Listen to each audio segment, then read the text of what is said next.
Oh, you are doing good. Okay, okay. Yashika, good morning, beta. Naman, good morning.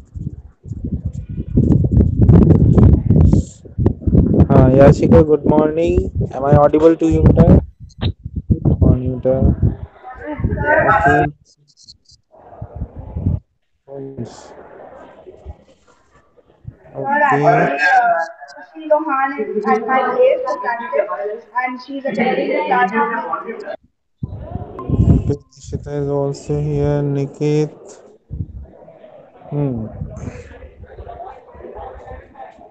Good morning, beta. Good morning to all of you.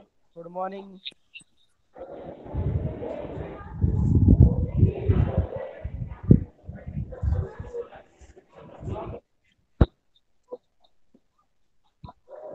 नहीं बेटा combine नहीं है. I have taken my class in Amartya before lunch break. Okay, before 10 a.m. I have already conducted. Okay. चलिए काफी students आ गए हैं तो one by one आपका जो है फीडबैक मैं ले लेता हूँ आप लोगों से regarding your preparation and all these things.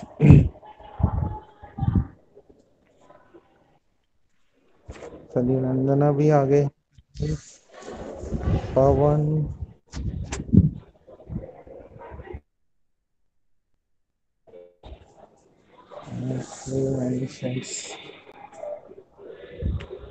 क्योंकि यहाँ पर assembly is going to be conducted for board examination students instances. Okay.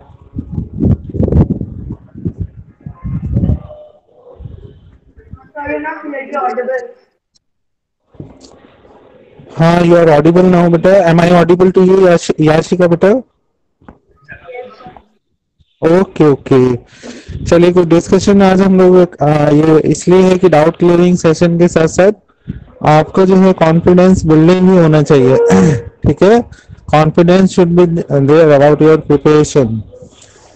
तो अभी मैं जरा स्टाफ रूम में बैठता हूँ क्योंकि यहाँ पर बाहर थोड़ा नॉइजी रहेगा due to assembly and all these things. So I am going to staff room.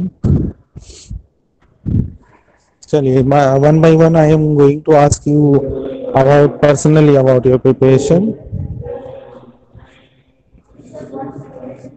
Sir accounting equation से किस टाइप के क्वेश्चंस आ सकते हैं?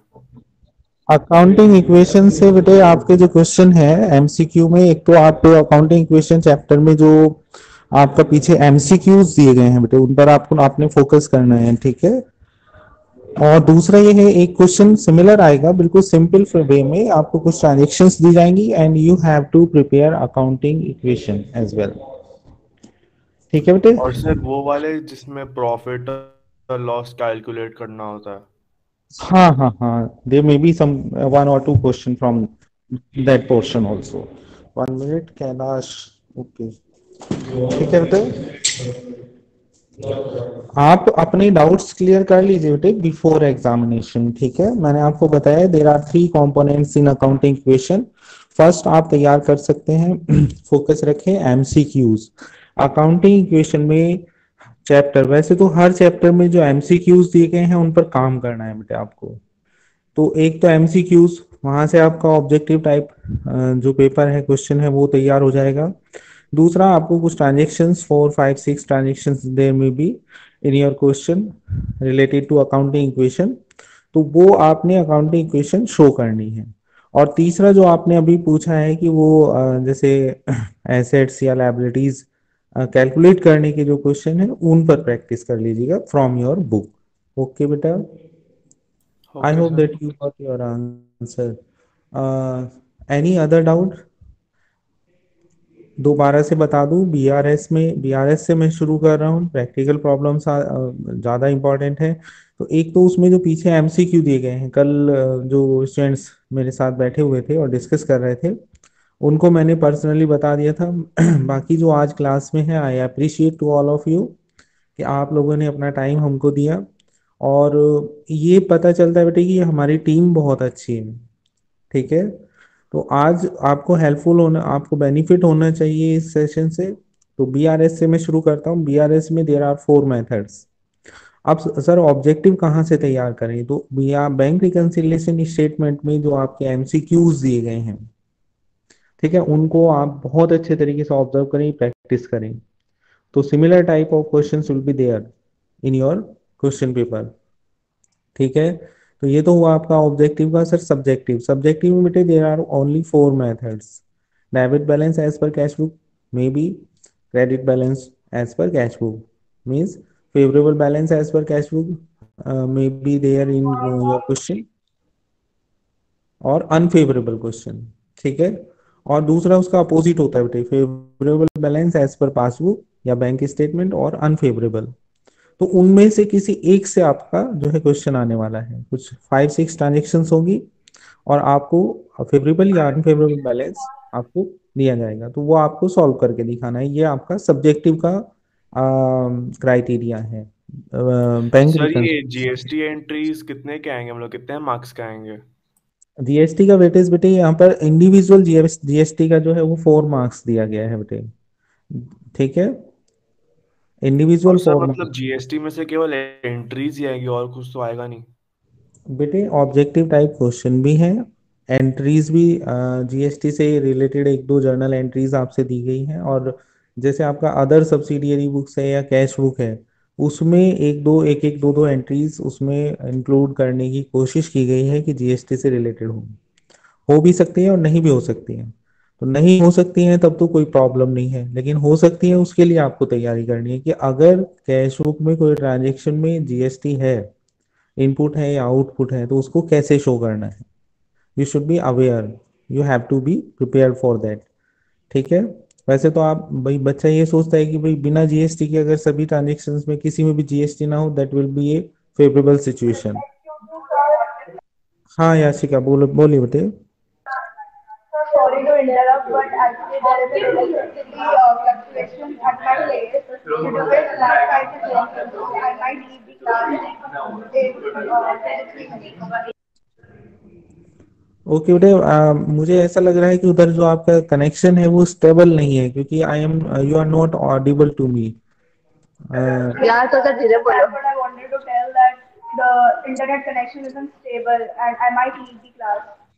Okay okay, so you want to leave the session बेटा? So I might leave. Okay okay okay, that's okay, I can understand the problem. चलिए बेटे, मैं आपको ये बता रहा हूँ कि जीएसटी जो है इसको आप इशू मत बनाइए, जीएसटी बिल्कुल सिंपल है। जीएसटी में आपसे जो जनरल क्वेश्चन है जीएसटी से रिलेटेड, वो तो आपके ऑब्जेक्टिव में आएंगे। और जीएसटी की जहां तक की बात है कि कैलकुलेशन, तो calculation there might be 1 2 3 transactions in cash book while preparing cash book, where and how, where and how you will record input output GST, okay. और अदर सब्सिडियरी बुक्स, वहां पर कल भी मैंने डिस्कस किया था, जो बच्चे मेरे साथ कल क्लास में बैठे हुए थे, मोर इम्फेसिस शुड बी देयर कि अगर जीएसटी दिया हुआ है किसी ट्रांजेक्शन में तो how we will record it, where and how. ये दो क्वेश्चन जीएसटी, जब आप मान ली कैश बुक कर रहे हैं, आप अपने दिमाग में ये रखिए, ब्रेन में ये रखिए, माइंड में ये रखिए कि अगर जीएसटी किसी जैसे सेल या परचेज में जीएसटी आ जाता है तो मैं उसको कैसे रिकॉर्ड करूंगा, बस वो और सीख लीजिए। नॉर्मल सिंपल क्वेश्चन आ जाएगा, that will B A favourable situation for you. लेकिन अगर एक भी एंट्री जीएसटी, चाहे वो परचेज में आ जाए या सेल्स में आ जाए, तो वहां पर फिर वो पूरे क्वेश्चन को खराब करेगी, स्पॉइल कर देगा वो। तो यहाँ पर मेरा इम्फेसिस ये है कि आना चाहिए आपको कि अगर किसी सेल या परचेज की एंट्री में जीएसटी से रिलेटेड इंफॉर्मेशन है तो आप उसको जो है कैसे डील करेंगे, ठीक है। नैतिक आ रहे हैं हमारे साथ, तो इससे रिलेटेड कोई क्वेश्चन हो किसी का जीएसटी से, ही और शी कैन आस्क बेटा, I will appreciate that student. हाँ सर, ये टीडी पहले लगता है कि सीडी? देखो बेटे टीडी, देखिए सबसे पहली चीज ये है बेटे, ट्रेड डिस्काउंट आप डिडक्ट कर दीजिए, उसके बाद प्राइस बचता है जो कस्टमर को पे करना होता है, या अगर हम परचेज कर रहे हैं तो हमको पे करना है, ठीक है, लेकिन उसके बाद भी एक क्वेश्चन अराइज होता है कि अगर मान लीजिए कई बार जो है ट्रेडर आपस में कैश डिस्काउंट दे लेते हैं, तो उसको डिडक्ट करने के बाद जो अमाउंट बचता है, और कैश डिस्काउंट हम केवल उसी अमाउंट पर एप्लीकेबल करते हैं, कैलकुलेट करते हैं जो जो जिस अमाउंट को rent at at the same time pay किया जा रहा है। तो ये थोड़ा सा छोटा सा पॉइंट है, टीडी तो आपको सब्ट्रैक्ट करना ही है। ठीक है, अगर पूरा अमाउंट वो पे कर रहा है तो कैश डिस्काउंट भी एप्लीकेबल होगा। ठीक है, तो ये सिचुएशन का थोड़ा ध्यान रखना है बेटे आपने। और जीएसटी का ओवरऑल, भाई जीएसटी क्या है, उसकी कैरेक्टरिस्टिक्स क्या है, उसके लिमिटेशंस क्या है, ऑब्जेक्टिव्स क्या हैं जीएसटी के, इन पर फोकस कीजिएगा बेटे। क्योंकि जैसे जो आपका ऑब्जेक्टिव टाइप क्वेश्चन आएंगे, तो वहां हो सकता है कोई क्वेश्चन आपको मिले, what is not a limitation of GST, और what is not a objective, not an objective of GST. मतलब एक कंप्रीहेंसिव नॉलेज होनी चाहिए जीएसटी के बारे में। और बाकी जीएसटी की अगर हम कैलकुलेशन की बात करें, that is note so difficult. हाँ, कैश बुक में, अदर सब्सिडियरी बुक्स में, जर्नल एंट्री में एक एक ट्रांजेक्शन, दो दो ट्रांजेक्शन देर माइट बी, हो भी सकती है, नहीं भी हो सकती है। ठीक है, any other question regarding GST बेटा? सर ओके, हाँ, जीएसटी में क्वेश्चन था वो सर, इंट्रा और इंटर में क्या डिफरेंस था? एंटोर, सॉरी वो था ना प्लीज। सर, इंट्रा और inter state. Intra, intra with in state होता है बेटे। जैसे अभी आप गुजरात से, गुजरात के ही किसी दूसरे सिटी में सेल करते हैं या परचेज करते हैं, यू हैव टू पे सीजीएसटी एंड एसजीएसटी। ओके, और अगर आप जो है गुजरात से दिल्ली, राजस्थान, ठीक है, यूपी, एमपी, इस तरह से सेल करते हैं, तो ये इंटर स्टेट हो जाता है, and you have sir to pay. Purchase में आउटवर्ड होता है ना, इनवर्ड नहीं होता ना? कौन बताएगा बेटे, कौन देगा, who will give the answer of Manan? Sir input होता है, इनपुट होता है। Output GST. Manan, you got the point बेटा? Yes sir. ओके, और मुस्तानसिर है, नंदना है हमारे साथ, नैतिक है, निकित है, गुड मॉर्निंग बेटा।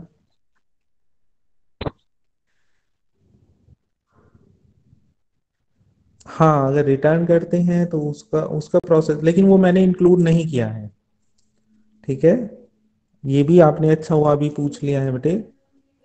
ठीक है, सेल्स रिटर्न या परचेज रिटर्न वो मैंने अभी इंक्लूड नहीं, आप सिर्फ ये देखिए कि सेल और परचेज, रिटर्न रिटर्न से रिलेटेड नहीं मैंने इसमें डिफिकल्टी आपको दी है क्वेश्चन पेपर में। ठीक है, I hope the point will be clear to all of you बेटा।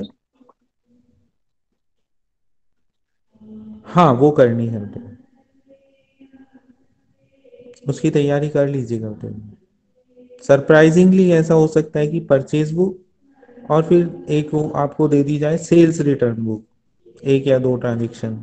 इसी तरीके से हो सकता है कि आपको सेल्स बुक या परचेज रिटर्न बुक का कॉम्बिनेशन आ जाए। बेटे इट विल डिपेंड। हाँ, अगर हम कॉमन फॉर्मेट की बात करें वो तो एक ही है, लेकिन it will depend upon the, अगर क्वेश्चन में पैकिंग और फ्रेट इस तरह के एक्सपेंसेस दिए गए हैं, अगर क्वेश्चन में जैसे परचेज या सेल्स बुक में क्या हो सकता है, आईजीएसटी, सीजीएसटी, आईएसजीएसटी की इंफॉर्मेशन हो सकती है, तो उसी के अकॉर्डिंग आपको अपना फॉर्मेट को थोड़ा एक्सटेंड करना पड़ेगा, showing different columns for each term. जैसे पैकिंग एंड फ्रेट का है, कैरीज इनवर्ड का है, एक्सपेंसेस को हम अलग दिखाते हैं, उनके अलग कॉलम होते हैं। ठीक है, इसी तरह से अगर जीएसटी, सीजीएसटी, एसजीएसटी, आईजीएसटी होता है, तो उसको उसके लिए हम अलग अलग कॉलम फ्रेम करते हैं बेटे।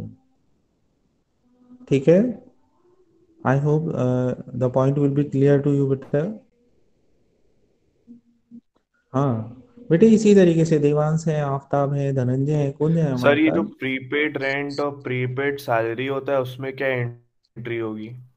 देखो बेटे, सैलरी तो हमेशा एक्सपेंस ही होता है। ठीक है, और जो प्रीपेड रेंट होता है, जैसे रेंट होता है, अगर वो इनकम है तो फिर उसके साथ हम, अगर वो हमें एडवांस में मिल गई है तो अनएक्रूड, यानी कि इनकम रिसीव्ड इन एडवांस मान करके उसको ट्रीट करते हैं।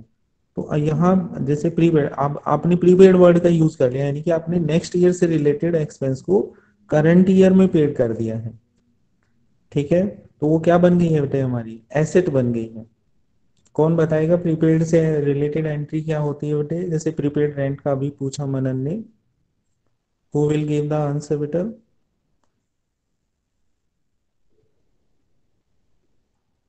हाँ बेटा, कोई भी बता सकता है। You can take help from your book also, journal sir recap इसका कर लो। Answer prepaid rent to rent ही होगा ना? हाँ हाँ, ऐसे ही होता है बेटे। और आउटस्टैंडिंग का क्या होगा मनन? जैसे मैं सैलरी की बात करूं कि सैलरी आउटस्टैंडिंग है, तो आउटस्टैंडिंग सैलरी, गॉट इट बेटा। ठीक है, इसी तरह की स्पेशल एंट्रीज पर ज्यादा फोकस करना है। ठीक है, क्योंकि नॉर्मल एंट्री तो सब बच्चे बना लेते हैं, स्पेशल एंट्रीज में बच्चों को ध्यान देना है। बैड डेट से रिलेटेड एंट्री कैसे बनेगी? इंश्योरेंस, अभी क्वेश्चन यूटी 1 में दिया हुआ था शायद, इंश्योरेंस से रिलेटेड एंट्री दी। तो मतलब नॉर्मल ही एंट्रीज आपसे पूछी गई है। ठीक है, बस ये देखना है कि आपका concentration, focus, presence of mind हम चेक करना चाहते हैं बेटे। तो इसलिए बहुत ज्यादा ट्रिकी क्वेश्चन मैंने नहीं दिए, बहुत ज्यादा ट्रिकी नहीं दिए हैं।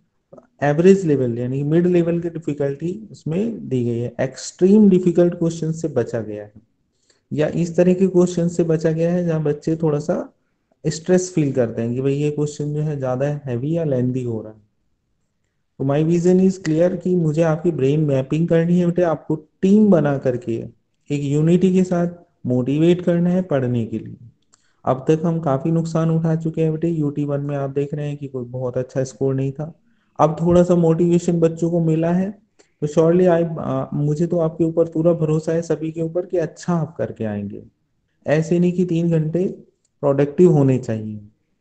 ठीक है, और जब चेकिंग हो जाएगी तो उसके बाद surely we will sit together और समझेंगे कि हम कहाँ पर हम मिस्टेक्स करते हैं in objective as well as subjective examination.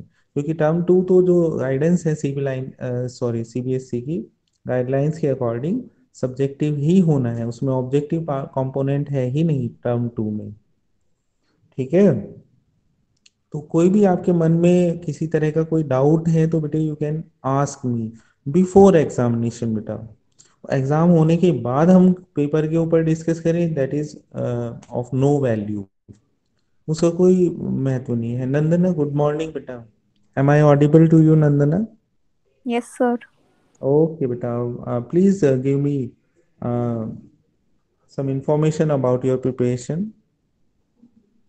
Yes, sir. It is going well. It is going on, am I Yeah. Right? Yeah. Yeah. Okay, there is any doubt or difficulty in any concept? Sir, not right now. If I have any, I'll message you. Sure sure बेटा, message ही नहीं करना है, number भी अच्छे लेकर जाने हैं नंदना। ठीक है, Yes, sir. तो मुझे ये नमन है, और जो ये बच्चों को मैं नाम से अभी याद कर चुका हूँ, नंदना आपको भी मैं जान रहा हूँ, निकित है, नैतिक है, मुस्तनसिर है मेरे साथ, मनन है, मनन काफी एक्टिव है पूछने में, आई अप्रिशिएट, कुंज है, और धनंजय है, देवांश है, आफ्ताब है। तो आप, ये है कि ठीक है, पेरेंट्स आपके मम्मी पापा है, लेकिन मेरे लिए तो आप ही जो है मेरे जेम्स जिसको कहते हैं, हीरे और मोती आप ही हैं। ठीक है, तो आज का हमारा जो भी आपका डाउट हो related to your examination you can ask, किसी भी टॉपिक में, किसी भी कॉन्सेप्ट में आपको लगता है नहीं मुझे सर से बात करनी चाहिए, I am available, I am here, you can ask openly. ठीक है, अभी जैसे कुछ मनन ने पूछे, कुछ डाउट्स पूछे, नमन ने कुछ डाउट्स पूछे, ये आते रहते हैं बेटे ड्यूरिंग प्रिपरेशन, कि भाई ये करूं कि नहीं करूं, बनाऊं इसको कि नहीं बनाऊं, इस टॉपिक को करना है पर्टिकुलर को या नहीं करना है। तो ये चीजें होती रहती है बेटे। चलिए खैर, अब दूसरा कंपोनेंट आता है बेटे आपका प्रैक्टिकल एग्जामिनेशन, तो I am going to share. अच्छा, नेक्स्ट लेक्चर में ऑफ रखूंगा बेटे। ठीक है, क्योंकि यहाँ पर भी हमारे साथ एक मिनट में आपके अटेंडेंस रिकॉर्ड कर लेता हूँ। और जो बच्चे आज इस सेशन में प्रेजेंट हैं, they will surely get benefit during evaluation of answer sheets। ठीक है। और यहाँ पर आपको जो है फायदा होगा, मैं इन बच्चों के नाम अपनी डायरी में नोट करके रखूंगा। जब आप लोगों की मैं आंसर शीट इवेल्युएट करूंगा तो निश्चित ही आपको बेनिफिट मिलेगा, क्योंकि आपने अपना टाइम डिवोट किया है बेटे। ठीक है ना। और it should be appreciated in any form. तो हो सकता है कि वहां पर आपकी कोई बहुत लिटिल बिट मिस्टेक हो, I will award you full marks for that. क्योंकि आपने एक पढ़ाई को एक सार्थकता जिसको कहते हैं कि वो दी है, कि भाई नहीं हमारी क्लास है, हमारे सर है, हमारा स्कूल है, और बाकी तो अभी बिस्तर के अंदर ही जो है बच्चे। ठीक है। तो आई विल अप्रिशिएट आपकी जो ये क्लास आपने, क्योंकि ये आसान नहीं होता बेटे। अगर आसान होता तो यहाँ इतने कम नंबर नहीं होते। तो कुछ ना कुछ तो डिफिकल्टी है, कहीं ना कहीं तो बच्चों को डिफिकल्टी है कि वो अपने आप को ट्रेन नहीं कर पाए हैं कि हमें क्लास ऑनलाइन क्लास करनी चाहिए, हमारे सर हैं, हमारा स्कूल है, पूरा एक सिस्टम काम कर रहा है हमको पढ़ाने के लिए। ठीक है। तो बाकी उनको उनके मैं उनके लिए भी मेरी बेस्ट विशेस हैं। लेकिन आप लोगों का नाम मैं स्क्रीनशॉट पे ले चुका हूँ। ठीक है। आप लोगों का नाम जो है विल बी, जिस समय मैं आपकी आंसर कॉपी चेक कर रहा हूँ तो surely you will get benefit बेटा। ओके। कितने बच्चों को मेरी बात समझ में आती है? प्लीज रेज योर हैंड कि हाँ सर श्योरली। लेकिन बस एक ही प्रॉमिस, एक बात। अच्छा अच्छा, रेज हैंड का ऑप्शन नहीं है। ओके, इसी वजह से बच्चे रेस्पॉन्स नहीं कर रहे हैं। ठीक थैंक है। सर। हाँ चलिए बेटे, अब प्रैक्टिकल कंपोनेंट पे आते हैं। आपका जो प्रैक्टिकल है उसका वेटेज 20 मार्क्स रहेगा बेटे, और उसमें दो कंपोनेंट रहेंगे बेटे आपके प्रैक्टिकल मार्क्स से। सबसे पहला रहेगा नोटबुक, और दूसरा रहेगा आपका वाइवा। नोटबुक का ध्यान से बेटे एक पेन और कॉपी रख लें अपने पास। ठीक है। जो मैं बोल रहा हूँ उसको ध्यान से नोट करते रहिएगा। प्रैक्टिकल में आपके दो कंपोनेंट रहेंगे, दो पैरामीटर्स रहेंगे, टू पैरामीटर्स जिन पर आपको असेस किया जाएगा। The first one will be notebook, और weightage of notebook will be 10 marks, and second component will be viva means oral examination. अब जो आपकी नोटबुक है बेटे, ऐसा नहीं है कि आपने काम किया है तो आपको जीरो मिलने वाला है, नहीं। अब उसमें मैंने उसको अलग अलग जो है पैरामीटर्स उसमें लिखे हैं। जैसे कि पहला है आपका, मैंने लिखा है उसमें इंडेक्स। तो जिस बच्चे ने इंडेक्स इंडेक्स मतलब, अब एक तो सबसे पहले ये क्लियर होना चाहिए कि आपको जो नोटबुक प्रिपेयर करनी है वो करनी है चैप्टर 8 से और 16 तक आपको तैयार करके दे लेके आना है on the day of practical examination. ठीक है।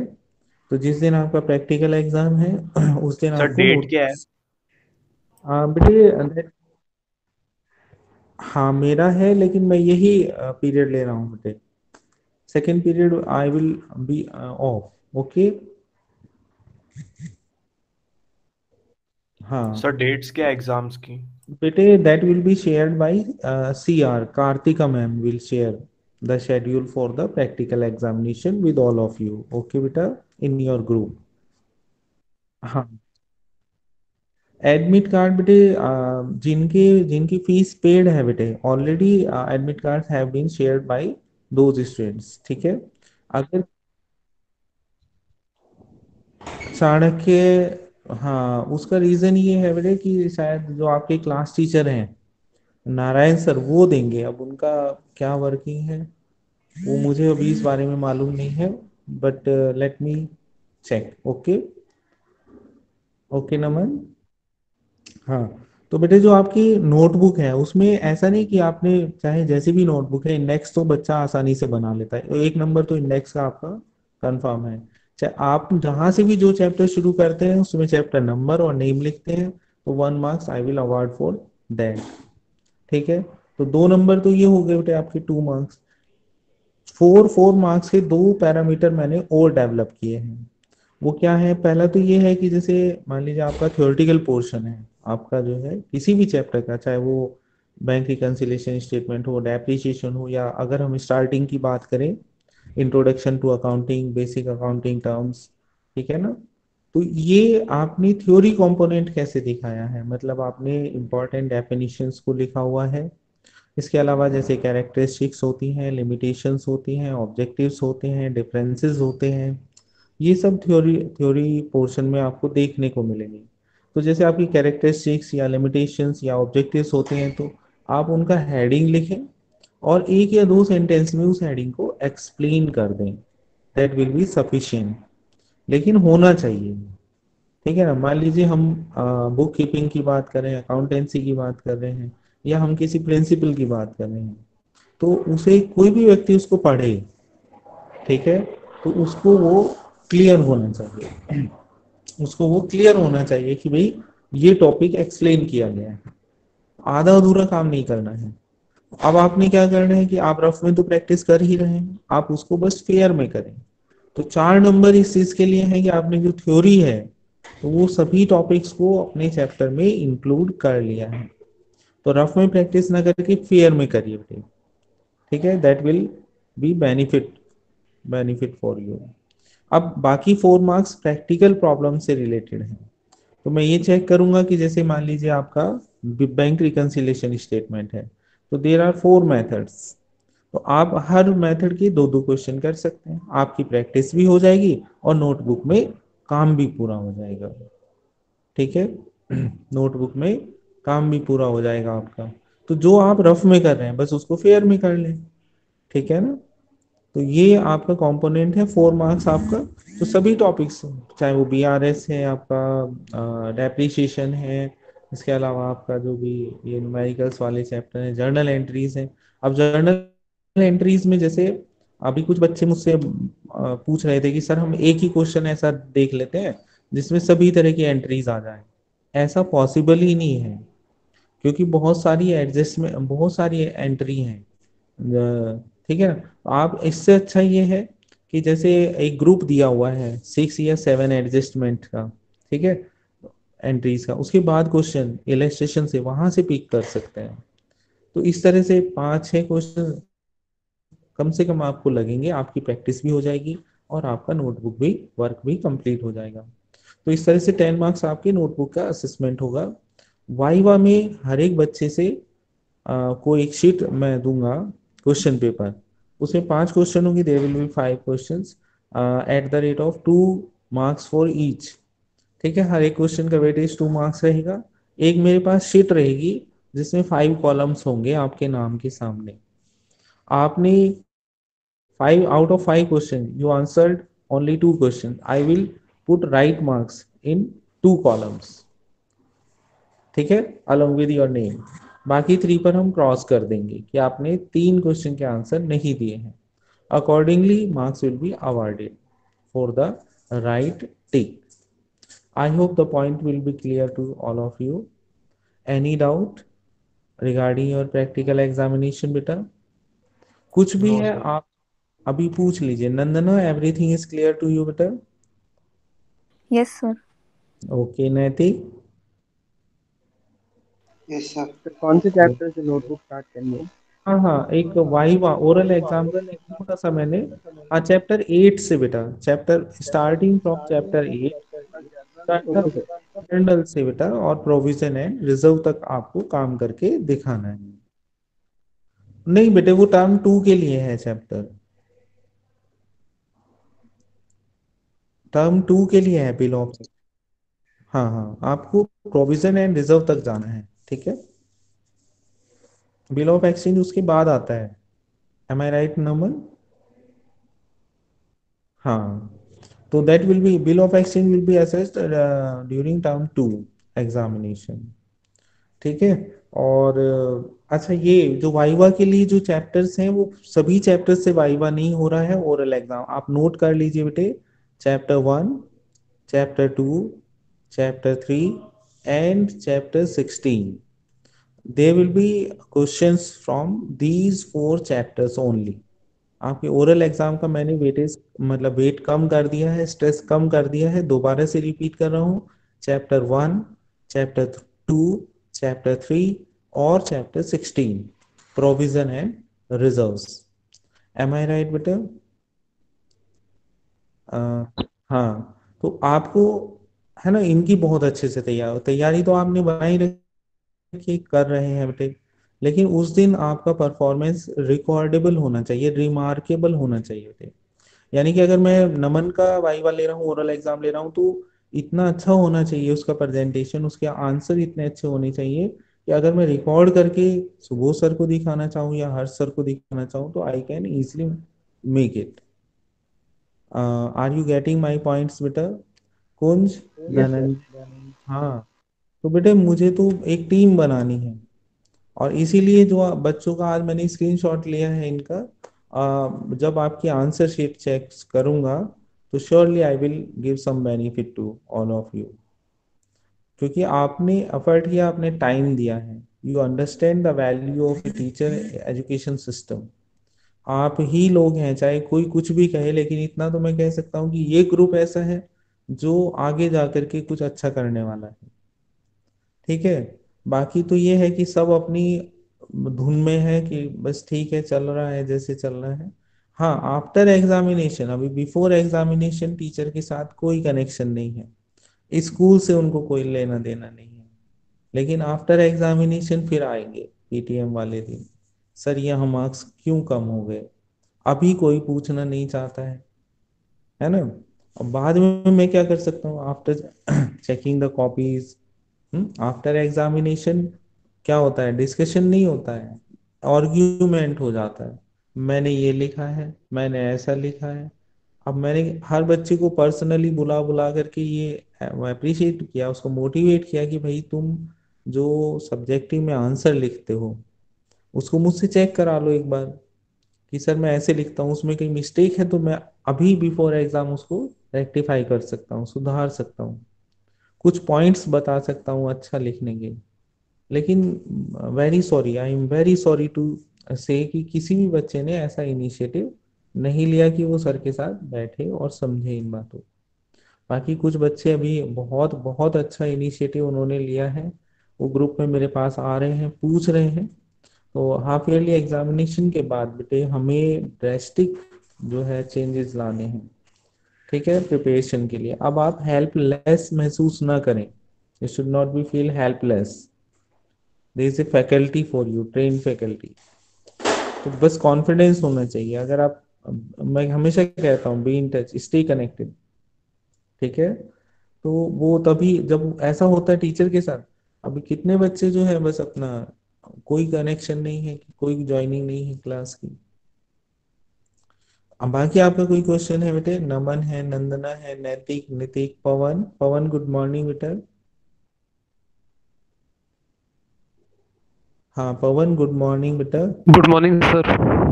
Everything is clear to you बेटा regarding your examination? Yes, sir. Okay बेटा। Devansh good morning. Good morning, sir. बेटे everything is clear to you? Yes, sir. Any doubt in any topic or concept No, which you sir. want? Okay. Dhananjay, good morning. Good morning sir. देखो तुम्हारा नाम लेते ही जो है यहाँ पर जो ट्रेन है उसके इंजन ने जो है विसल ब्लो किया, धनंजय। Am I right? बेटा any doubt in any topic or concept? No sir. Are you well prepared for your examination? No sir but still I am practice. You are doing okay. Best wishes बेटा, ठीक है। Thank you sir. Okay Kunj बेटा, any doubt बेटा? आप personally पूछ रहा हूँ सबसे। The doubt होगा तो I will message you हाँ or call sure to sure you. Sure बेटा, please drop a message to me on WhatsApp. हाँ मनन से तो बात हो ही रही है। मुस्तानसिर बेटा good morning. Good morning, sir. Have you prepared for your examination? Yes, sir, I am preparing. You are, हाँ preparation is going on, okay. Yes, sir. Everything is clear to you regarding your practical examination, objective type question Yes, paper sir. And? Okay okay. Naman भी है continuous touch में है, नंदना से ही बात हो गई है। नैतिक, नैतिक गुड यस मॉर्निंग सर। बेटा। Good morning, sir. Any doubt बेटा? No, sir. ओके, निकित के पास आता है भाई। निकित, क्या तैयारी है? What's about your preparation? चल रही है तैयारी सर। डाउट होगा तो मैं मैसेज कर लूंगा सर। Sure sure. एक्चुअली सबसे अच्छा तो पॉजिटिव पॉइंट ये है बेटे कि अब मेरे बच्चे जानते हैं, मेरा ग्रुप जानता है कि doubt, in case of any doubt, ठीक है, एनी कंफ्यूजन, उनके पास फैकल्टी है। और बेटा मैं हमेशा इस बात पर एम्फेसिस करता हूँ कि हमें जितनी भी प्रैक्टिस करनी है, मेहनत करनी है, हार्डवर्क करना है, बिफोर एग्जाम करना है। एग्जाम होने के बाद हम हार्डवर्क करें, मेहनत करें, तो हम वो चीज़ों को चेंज नहीं कर सकते। तो if you have any doubt in any concept related to your course, syllabus, examination paper, ठीक है, practical examination, you can simply drop a message to me. Whenever I will get time, I will reply you. Okay बेटा? So अभी इस session को मैं of कर रहा हूँ बेटे। I am going to off this session. All the best. Have a nice day बेटा। हाँ, thank you still sir, thank you. तो अभी सेकेंड सेशन जो है ये मैं ऑफ रखूंगा बेटे, ठीक है, क्योंकि आप लोग आए हैं तो आपको मैंने इंफॉर्मेशन दे दी है। I have already delivered information. Okay? Yes. Okay बेटा, okay.